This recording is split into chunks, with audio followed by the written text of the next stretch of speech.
So hari ni kita akan hantar servis kereta dekat Honda Glen Mary dekat Shah Alam. Okay, so untuk makluman semua, kalau kereta dah sampai 1,000, memang kita kena hantar servis lah. Tapi kami dah terlebih 1,800. Jadi kalau ikutkan, dia ada capping lah, jangan lebih daripada 7,000 km. If not, warranty akan void. Jadi kami nak tak nak terpaksa hantar juga. So hari ni kami dah set dengan staff Honda EN. So kita akan tengok apa yang akan dia servis untuk Honda kita ni lah. So kalau ikutkan, kami dah sampai lah dekat Honda Glen Mary.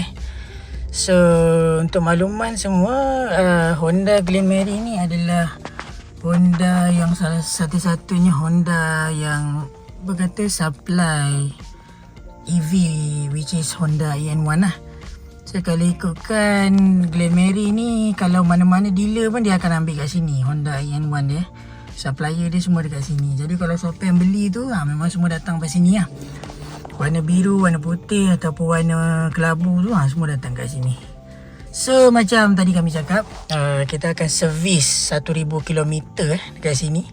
Kita akan tengok apa yang yang dikenakan lah. Ada charge ke tak ada charge, tu kami tak pasti. Tapi macam kami cakap tadi lah, capping dia sepatutnya 1,000, tapi dia benarkan sampai 7,000 km. Itu untuk elak daripada warranty void.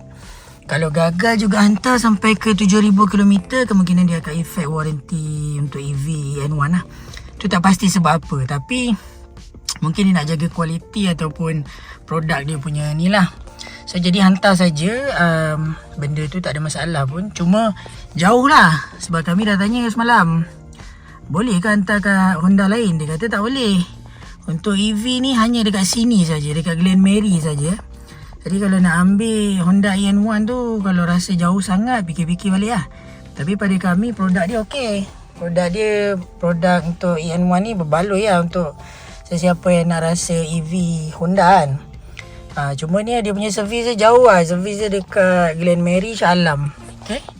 Kami daripada Semenyih ni. Daripada Semenyih tadi dah terlanjur. So kami set je lah untuk hari ni. Okay, so kita tengok berapa servis ataupun apa yang dikenakan lah. Nanti kita share.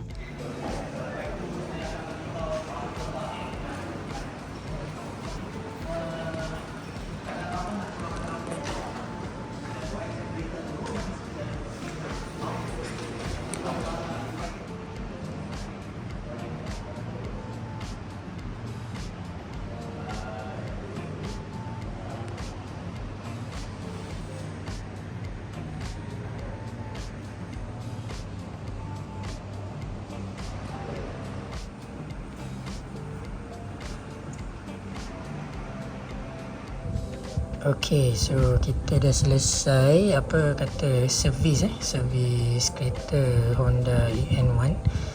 Jadi seperti yang Honda cakap lah, kalau ikutkan memang tak ada kos apa yang dikenakan.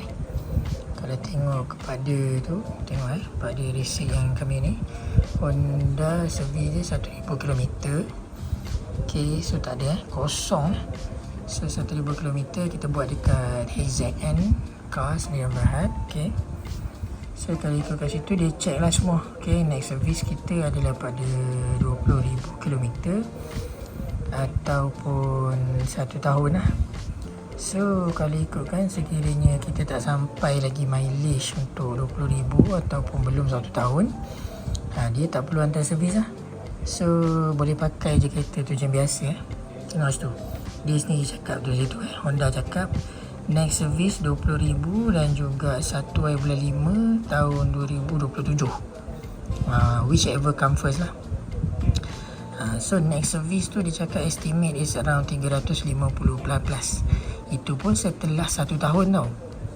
Bermaksud kalau kita pakai kereta petrol kalau ikutkan 10,000, setiap 10,000 kita dah keluar kos. Tapi ni cerita dia 1 tahun 1 tahun 350 lah. Lepas tu juga dia cakap situ customer tak proceed alignment. So kita tak buat tadi sebab masih baru lagi. Lepas tu battery test semua good dan pass. Lepas tu brake condition pun semua ok.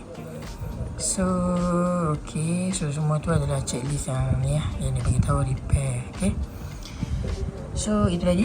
Kalau kita perasan itu antara the best part untuk EV car lah kalau tengok situ. So memang tak ada masalah so far kami pakai. Cuma kami lepas ni akan buat pula video macam mana dia efek dari segi bil elektrik lah. So boleh tengoklah video kami yang kami akan kongsikan. So untuk servis pertama tak ada apa-apa masalah so far. Okay, ini sajalah yang kami nak kongsikan. So 1000 km tapi kami macam kami cakap, kami dah melebih daripada 1000, which is 1900 tadi. 1800 macam tu lah. So dia punya capping dia jangan lebih daripada 7000 lah untuk servis pertama. Kalau lebih 7000 tu dia orang kata warranty void. So jadi dalam 1000 ke 1000 lebih tu sebelum 7000 kena bawa lah untuk servis pertama. Okey, itu je. Kalau rasa bermanfaat boleh share lah kami punya video ni ke kawan-kawan yang rasa nak pakai EV car ataupun Honda EN1. So kami kongsikan ni sekadar untuk makluman sajalah sebab ramai yang kata kos dia tinggi kan. So jadi kami rasa kami nak share lah yang kami punya pengalaman. Okey, terima kasih kerana menonton. Kita jumpa lagi pada video yang lain pula.